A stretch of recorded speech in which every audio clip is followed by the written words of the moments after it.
সীমাহীন সমুদ্রের মাঝে নাবিক খোঁজে নির্দেশিকা। দূরে জাহাজের দূরবীনে ভেসে আসে সমুদ্রের পথ নির্দেশিকা। সাথী, তোমাকে খুঁজতে সেদিন আমি কোনো দূরবীন ব্যবহার করিনি।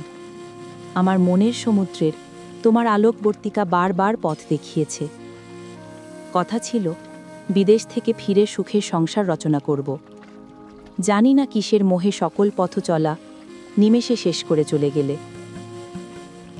যখন শেষ কথা শুনতে পেলাম তুমি আমার জীবন থেকে চলে গেছো, আমাকে মেনে নিতে পারবে না বলে এই প্রতিশোধ।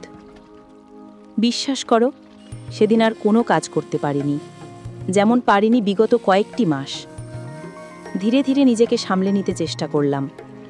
একদিন এই বাস্তবতাকে মেনে নিলাম, এই ভেবে যে তুমি আমার জীবনে আর আসবে না। সমুদ্রের নোনা জল গড়িয়ে যায়, ধীরে ধীরে রাত্রি নেমে এলো। ওই দূরে জাহাজের আলোকবর্তিকা জ্বলে উঠল।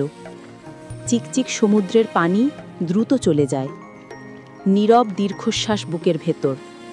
চোখ থেকে এক ফোঁটা জল এলো, সমুদ্রের পানিতে একাকার হয়ে গেল। ভাবলাম এই জীবনের হয়তো পানি তোমাকে, বাকি জীবনের পথ চলায় না হয় থাকো আলোকবর্তিকা হয়ে।